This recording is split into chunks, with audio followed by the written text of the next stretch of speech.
Hi hello అందరికీ అందరు ఎలా ఉన్నారు? నేనైతే బాగున్నానండి. మీరు ఎలా ఉన్నారు కామెంట్ పెట్టండి. నేను యూట్యూబ్ స్టార్ట్ చేసి 1 ఇయర్ అవుతుంది. నేను అసలు ఎందుకు యూట్యూబ్ పెట్టినాను అని ఒక్కొక్కసారి అనుకుంటుంటా. కానీ నేను యూట్యూబ్ పెట్టినాక 5 నెలల నుంచి 5-6 నెలల వరకు నేను కనిపించలేదు యూట్యూబ్లో. ఓన్లీ మా అమ్మ మా నాన్న ఇంట్లో చేసే పనులు మొత్తం షార్ట్ వీడియోస్ తీసి పెడతా ఉంటే అలా అలా నా యూట్యూబ్ జర్నీ 1 ఇయర్ కంప్లీట్ చేసుకుంది. ఇప్పుడు మే వస్తే 2 ఇయర్స్ అవుతుంది. కానీ ఇప్పుడు వరకు మన ఛానల్లో ఇంకా ఏం లేదు. కానీ ఏదో తెలియని ఆతృత ఆనందం ఇంకా ఏదేదో. కానీ నా యూట్యూబ్లో ఏదో ఒకటి సాధించాలనే పట్టుదల మనస్ఫూర్తిగా కోరుకుంటున్నా. నేను ఎప్పుడు మా ఇంట్లోటివి పెడతానే ఉంటాండి. ఒక 6 నెలల వరకు నేను కనిపించలేదు. ఈ వీడియోస్ అన్నీ నాకు ఈ షార్ట్ వీడియో వచ్చేసి 15,000 వ్యూస్ పోయింది మా నాన్నది. ఇంకొక వీడియో మా అమ్మది స్టార్టింగ్లో చూపించిన వీడియో అది వచ్చేసి ఒక 84,000 వ్యూస్ పోయింది. నాకు వీళ్ళ షార్ట్ వీడియోస్కే నాకు చాలా సబ్స్క్రైబర్స్ ఇంకా మన మన వాళ్ళందరూ వచ్చి సబ్స్క్రైబ్ చేసుకున్నారు. మా ఇంట్లో మా అమ్మ చేసే పనులు, మా నాన్న చేసే వంటలు అన్నీ నేను వీడియో తీసి షార్ట్ వీడియోస్ తీసి పెట్టేదాన్ని. ఇంకా మా అమ్మ ఎప్పుడైనా కానీ ఏదైనా చేసేటప్పుడు వెంటనే నేను వీడియో తీసేదాన్ని అండి. వర్షం పడుతుంది, చర్చి దగ్గర ప్రార్థన చేసుకుంటా ఉంది మా అమ్మ. అప్పుడు ఈ వీడియో కూడా నాకు వ్యూస్ బాగా తెచ్చిపెట్టింది. అంటే చిన్న చిన్న పనులు, కానీ వాళ్ళు ముసలి వాళ్ళు చేస్తున్నారు కదా. అప్పుడు నాకు హెల్త్ బాగాలేక నేను మా అమ్మ వాళ్ళ ఇంట్లో ఉండి ఒక 5 నెలలు అలా ఉంటా అనమాట. అప్పటి నుంచి నాకేం చేయాలో అర్థం కాక నేను ఇంకా ఒంటరిగా ఉండి ఏం చేయాలో అర్థం కాక వీడియోస్ తీసిన. 100 సబ్స్క్రైబర్స్ అయిన తర్వాత నేను కేక్ కటింగ్ చేసిన. అది ఫస్ట్ మొక్క మా అమ్మకి పెట్టాను అనమాట. ఎందుకంటే నాకు మా అమ్మ అంటే ఇష్టము. అది మీకు ఆల్రెడీ పాత వీడియోస్లలో తెలుస్తూ ఉంటుంది. అంటే నా సబ్స్క్రైబర్స్కి కారణం మా అమ్మనే, నా ఛానల్కి కారణం మా అమ్మనే, మెయిన్గా మా అమ్మ మా నాన్ననే. ఎందుకంటే వాళ్ళ వీడియోస్ వల్లనే నాకు 1000 సబ్స్క్రైబర్స్ ఒక్క షాట్లోనే 1000 సబ్స్క్రైబర్స్ వచ్చినాయండి. ఇలానే మీ హెల్ప్ నాకు కావాలి, మీ సహాయం నాకు కావాలి, మీ లైక్ మీ సబ్స్క్రైబ్ ఖచ్చితంగా.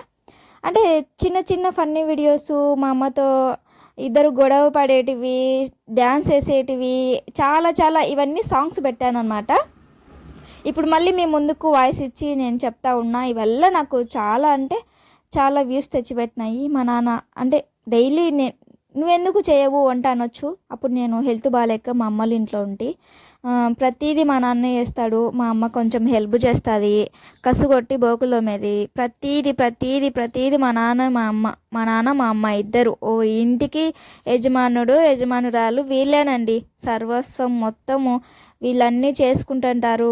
బాగా ఇద్దరు హ్యాపీగా ఉంటారు. ఉండే దాంట్లో ఉండి తిని ఇద్దరు హ్యాపీగా పనులు చేసుకుంటుంటారు ఇద్దరు. నాకు వీళ్ళ చిన్న చిన్న పాటలు మొత్తం నేను వీడియో తీసేదాన్ని, టైంపాస్కి వీడియో తీసి పెట్టేదాన్ని. అయితే మా అమ్మ మా నాన్నకి తెలియకుండా వీడియో తీసేదాన్ని. వాళ్ళకి ఇంకా అప్పటికి తెలియదు అనమాట నేను వీడియో తీసేది.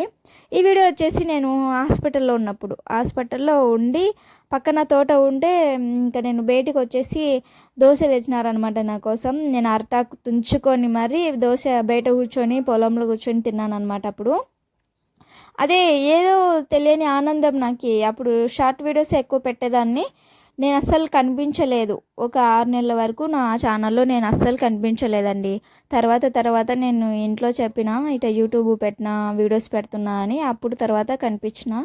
ఈ దోశ అయితే నాకు బాగా అనిపించింది. ఎగ్ దోశ స్వయంగా నేనేం చేయలేదులే, తెచ్చినారనమాట. ఇది తిన్నాను పొలంలో కూర్చొని అరటాకేసుకొని. ఏదో కొంచెం అంటే నాకు ఏదో ఇంట్రెస్ట్ పుట్టింది. యూట్యూబ్ అంటే అందరు లైక్ చేస్తున్నారు, కామెంట్లు పెడుతున్నారు, సబ్స్క్రైబ్ చేసుకుంటున్నారు అని అదొక ఆతృత అనిపించింది. ప్రతి వీడియోకి ప్రతి షార్ట్కి నాకు చాలా హెల్ప్. అంటే ఈ వీడియోస్ అన్నీ నాకు చాలా మంచి పేరు తెచ్చిపెట్టినాయి. ఈ వీడియోస్ మెయిన్గా ఈ ఒక్క వీడియోతో నాకు 1500 సబ్స్క్రైబర్లు వచ్చినాయండి. జస్ట్ ఇదొక్క వీడియోతోనే నాకు 1500 సబ్స్క్రైబర్స్ వచ్చినాయి. Thank you all and my subscribers, my family members. మీరు ఇలానే ఉండాలి నాతో అండ్ సపోర్ట్ చేసి సబ్స్క్రైబ్ చేయండి. నన్ను ఇంకా కొంచెం ముందుకు నడిపించండి. నేను ఏదైనా యూట్యూబ్లో సంపాదించి మా అమ్మ మా నాన్నకి మంచిగా హెల్ప్ చేయాలి, మంచిగా నేను ఒక కొడుకు లెక్క ఉండాలని కోరుకుంటున్నాను. ఎందుకంటే వాళ్ళకు అన్నీ ఉన్నాయి కానీ అమౌంట్ అనేది ఉండాలి కదా, కొంచెం అన్నా ఉండాలి కదా, అందుకు ఓకేనా.